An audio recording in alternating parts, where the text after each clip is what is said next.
சேதாரமான பாகங்கள்லாம் இருக்குது. இங்கேயுமே நிறைய கல்வெட்டுகள் இருக்குது பாருங்கள். முடியும் ட்ரை பண்ணி பார்ப்போம். இந்த சிவன் தான் இருக்காங்க.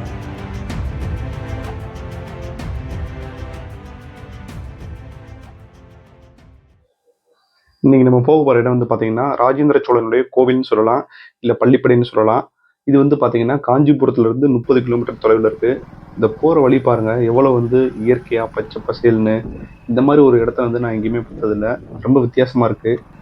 நம்ம அப்படி போகலாம். இந்த ரோடு 2 பக்கம் உள்ள வயல்வெளிகள், அந்த தென்னை மரங்கள், அங்கங்கே பனை மரங்கள் எல்லாத்தையும் பார்த்துட்டு போகிறதுக்கு ரொம்ப சூப்பராக இருக்குது. ஈவினிங் வந்து மணி ஒரு 5 கிட்ட ஆகுது. நம்ம சீக்கிரமாக பார்த்துட்டு திருப்பி வரணும். இல்லைன்னா நைட் டைமில் வந்து இந்த வழி நிறைய பாம்புகள் எல்லாமே போயிட்டுருக்கோம். ஏன்னா சுற்றி வயல்வெளி தானே, எல்லாமே வந்து இந்த ரோட்டில் தான் போயிட்டுருக்கோம். நம்ம சீக்கிரமாக பார்த்துட்டு கிளம்புவோம். வாங்க போகலாம்.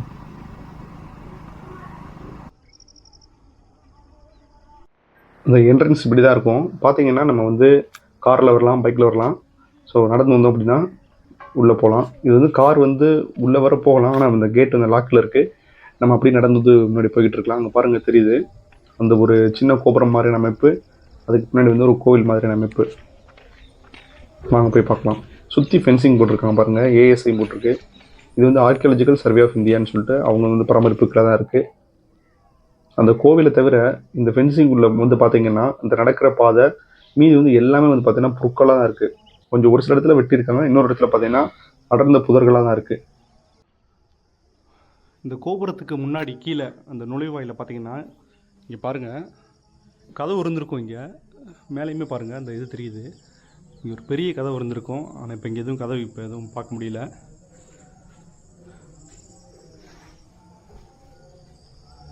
மேலே பாருங்களேன். இது என்ன ஸ்பெஷல்னா அப்படியே இந்த கோபுரம் வந்து மேலே போக போக கொஞ்சம் கொஞ்சமாக போய்கிட்டே இருக்கும். அந்த உள் அடுக்குகள் பாருங்கள். இது வந்து தஞ்சை பெரிய கோயிலில் உள்ள அந்த கோபுர அடுக்கு தான். இதே மாதிரி தான் அங்கேயும் இருக்கும். உள்ளே வந்து இது இப்படி வெற்றிடமாக இருக்கும். தெரியுது நினைக்கிறேன். இப்போ நல்லா தெரியுதா? மேலே ஃபுல்லாக பறவைகள் தான் உட்காந்துருக்கு. அதாவது சுற்றுச்சூழல் மட்டும் பண்ணிகிட்டே போவாங்க.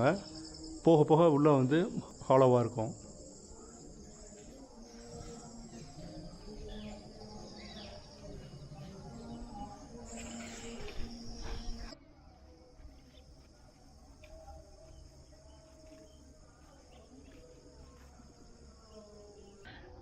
இங்கே பாருங்கள், இங்கே ஒரு கிணறு இருக்குது. அந்த கிணறு போய் பார்க்கலாம் வாங்க.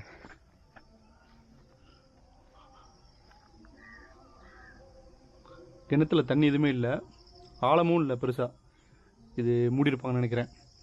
நல்லா வட்ட வடிவமாக சூப்பராக இருக்குது பார்க்குறதுக்கு. செங்கல் கட்டுமானம் தான் ஃபுல்லாகவே. மேலே வந்து பார்த்திங்கன்னா சதுரமாக இருக்குது. அங்கே 2 ஆவுடை இருக்குது, பார்க்கலாம் வாங்க. அதுவும் உடஞ்சிருக்கு. அந்த தூண்களுடைய சேதாரமான பாகங்கள்லாம் இருக்குது.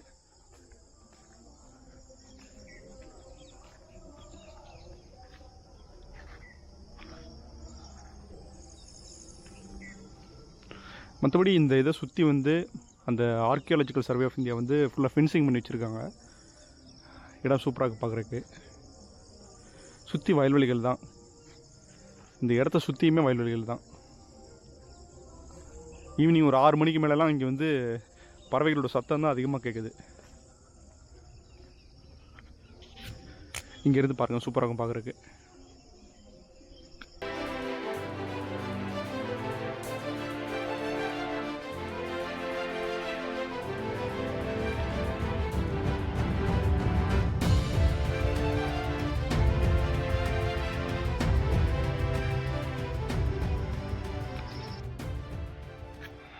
நம்ம தூண்கள் பார்த்தோம் இல்லையா, இங்கே பாருங்கள். இந்த இடத்துல வந்து இது அப்படியே க்ளோஸ் ஆகலை. இது இன்னும் எக்ஸ்டெண்ட் ஆகி தான் வந்திருக்கு. இந்த பக்கம் வந்திருக்கும். இங்கேயும் இந்த தூண்கள் இருந்திருக்கும். இந்த மேல்தளம் வந்து இது வரைக்குமே ஃபுல்லாக எக்ஸ்டெண்ட் ஆகி தான் இருந்திருக்கும். அது நிறைய வந்து சேதமாயிருக்கு. இந்த சுற்றுச்சுவர் கூட பார்த்திங்கன்னா எல்லாமே இருந்திருக்கு, நிறைய சேதமாயிருக்கு. இங்கே பாருங்கள், அங்கே கற்கள் இருக்கும், இங்கே கல் இருக்கும், அங்கே கல் இருக்கும். நிறைய இடத்துல கல் வந்து சதுரி கிடக்கு அங்கங்கே. இப்போ இன்னுமே பெருசாக இருந்திருக்குது, கொஞ்சம் பார்க்க அழகாக இருந்திருக்கும். நிறைய சேதப்படுத்தியிருக்காங்க. ஆனால் எப்போ சேதப்படுத்தினாங்கன்றது தெரியல. நிறைய பறவைகள் மேலே இருக்குது பாருங்கள், பார்த்தோன்னே பறக்குது.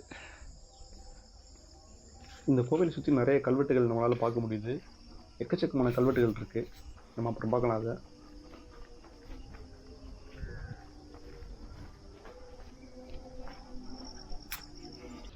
இங்கேயும் பாருங்கள், நிறைய கல் வந்து இங்கே டேமேஜ் ஆகி கிடக்கு.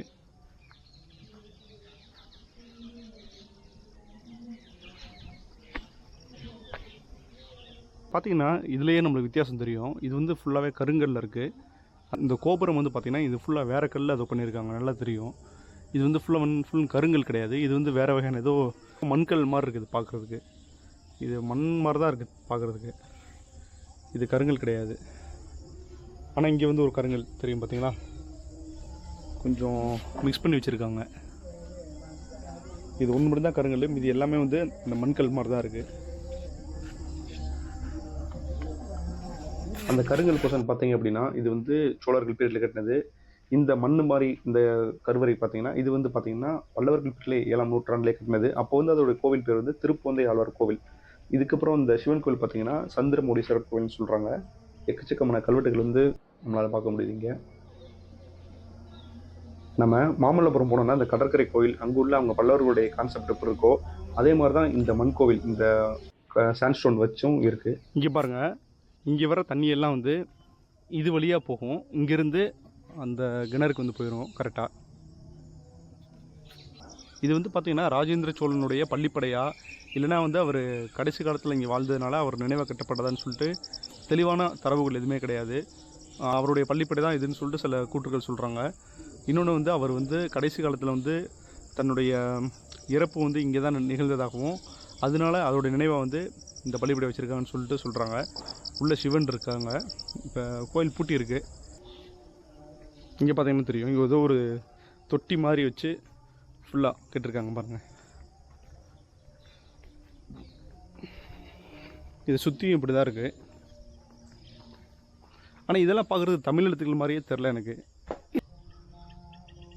தமிழ் எழுத்துக்கள் தான் நினைக்கிறேன். இது பாருங்கள், நிறைய வந்து இங்கே மிஸ் ஆயிடுச்சு. இங்கே பார்த்தீங்கன்னா கிட்டத்தட்ட 100 கல்வெட்டுகள் கிட்ட கண்டுபிடிச்சிருக்காங்க. இந்த கல்வெட்டுகள் மூலமாக நிறைய விஷயங்கள் தெரிய வருது. வந்தியத்தேவனுடைய குறிப்புகள் கூட இந்த கல்வெட்டுகளில் இருக்குது.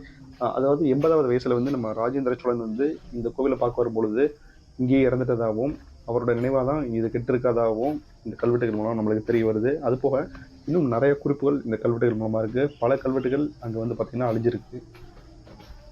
இங்கேயுமே நிறைய கல்வெட்டுகள் இருக்குது பாருங்கள்.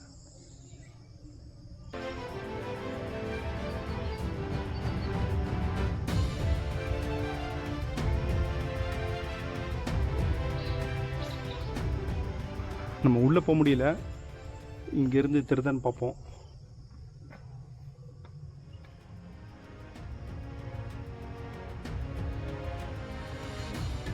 என்னால் பார்க்க முடியுது. இங்கேருந்து எனக்கு பார்க்க தெரியுது, ஆனால் கேமராவில் வீடியோவில் தெரியுதான்னு தெரில. முடிஞ்சு ட்ரை பண்ணி பார்ப்போம். சிவன் இருக்கார் உள்ள.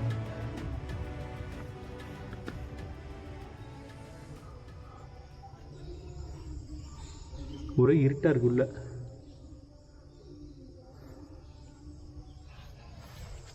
பார்த்தாச்சு, அப்படி கிளம்புவோம் இங்கேருந்து. நம்ம வர்ற வழி ஃபுல்லாக வயல்வெளிகள் பார்த்தோம்ல, இப்போ அதே வழியாக தான் நம்ம திருப்பி போனோம். ரொம்ப லேட் ஆச்சுன்னா அப்புறம் போக சிரமமாயிரும். இங்கே பாருங்கள், ஈவினிங் வியூ சூப்பராக இருக்குது இங்கே.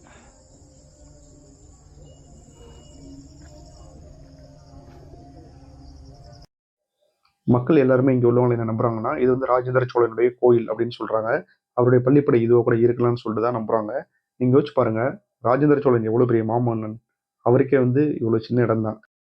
இது வந்து ஒரு மெசேஜா இல்லைனா எனக்குள்ளே தோன்றதான்னு தெரில. சொல்லணும்னு நினச்சேன், சொல்லிட்டேன், அவ்வளோதான். சரி, ஓகே ஃப்ரெண்ட்ஸ், இந்த வீடியோ பிடிச்சிருக்குன்னு ஒரு லைக் பண்ணிக்கோங்க. நம்ம சேனலை சப்ஸ்கிரைப் பண்ணிக்கோங்க. அடுத்த ஒரு வீடியோ பார்க்கலாம்.